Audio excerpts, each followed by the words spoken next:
Hare Krishna, everybody. How are you all today? Today we're going to hear a very, very special and beautiful pastime of Lord Krishna. It's the pastime where Lord Krishna subdues Kaliya. Can you see the picture of Kaliya and Krishna on the hoods of Kaliya? So, today I would like to tell you this pastime. So please put your listening ears on and listen very, very carefully, okay? So, one day in Vrindavan, where Krishna lives, he was tending the cows with all of his cowherd boyfriends. And we know that Krishna has many, many friends, and he has many, many cows. And the land of Vrindavan is full of cows. So they were tending the cows near to the river Yamuna. Can anyone tell me what color is the river Yamuna? The river Yamuna, she is blue. Yes, just like Krishna is also blue. The river Yamuna is this color, blue. So they came close to the river Yamuna, and the cows had been eating fresh grass. Fresh grass is the color green, like this color. Fresh grass is green. So after the cows had been eating fresh grass and the cowherd boys had been playing all day, they went to the river Yamuna and began to drink from the river Yamuna. And suddenly, Krishna's cowherd boyfriends fell down onto the bank of Yamuna. They were unconscious, almost like they had left their body. And Krishna could understand that this happened because the Kaliya serpent was living within the waters of Yamuna. So Krishna glanced with his eyes. With his loving glance, he glanced over his friends. And immediately, right away, they came back to life. And they could understand that, wow, my friend Krishna, my dear friend Krishna just glanced at us and we came back to life. They felt so much love for Krishna, knowing he was their protector and their very best friend. But Krishna also, he is the protector of his devotees. So he knew there was a black snake, a black serpent.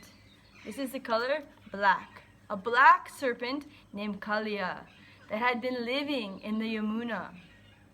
He'd been living in the Yamuna for many years, and he had been poisoning the river Yamuna.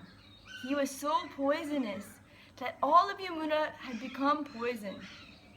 Even all of the grasses and trees around the Yamuna had died. If a bird or a butterfly was flying across the river Yamuna, suddenly it would fall down. Or if any of the deers or any of the monkeys came, they could not drink the water. If they drank the water, they would lose their life. So Krishna, he climbed up a kadamba tree. And kadamba trees have beautiful yellow flowers. This is yellow. He climbed up the kadamba tree, which was still alive because for two different reasons. One reason is that Krishna's lotus feet touched this tree, so the tree came back to life right away. Or some devotees say that Garuda came and had put nectar on that tree, so it was not dead. All the other trees around the lake where Kaliya was, in the Yamuna, they were all dead. They had all left their body because of Kaliya's poison. But Krishna climbed up top of this kadamba tree like this. And he was flexing his arms like this because he is so strong. Krishna, he looks like a boy, like one of us, but he is the most strong. He is so powerful that he climbed on top of the tree like this and he jumped into Yamuna. And when he jumped into the river Yamuna, he made a big splash. And all of the water in Yamuna began to overflow its banks. Like if you've ever jumped into a swimming pool, or if you've ever dropped a rock inside of the Ganga, it makes a splash. But the splash we make is very small. Krishna made a huge splash, even though he was in the body of a small boy. And remember, what color is Yamuna? Do we remember? Yamuna is Blue, yes, Yamuna is blue. When Krishna jumped into Yamuna, Kaliya was thinking, and he heard, somebody's in my waters. He's thinking, someone has come to disturb me. So he goes swimming. Kaliya is a black serpent.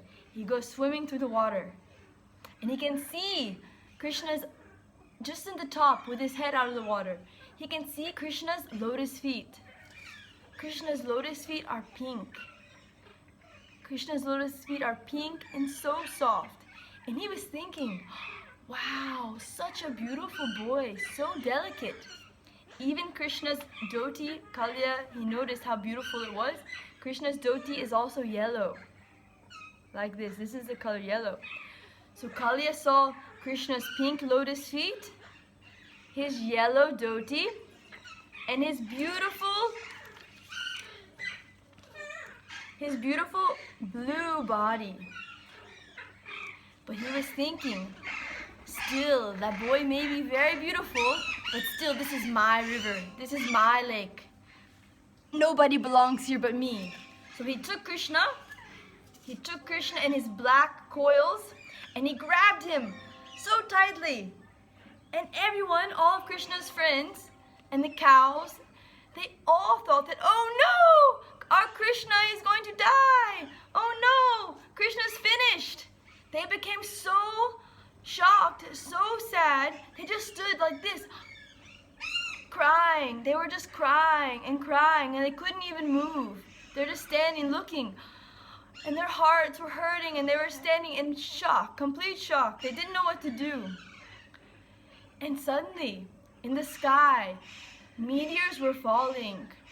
The residents of Vrindavan, their bodies began to shiver. And they could understand, something's not right here. Nanda Maharaj found out that Krishna had went without Balaram that day to graze the cows. That Krishna went with his friends, not his big brother, because you know our big brothers and big sisters, they can protect us. They can keep us safe when our moms and dads aren't there. So Balaram wasn't with Krishna, so all the older gopis and gopas were thinking, something must have happened to Krishna. Let's go find him. Let's go see. So they're looking on at the grass.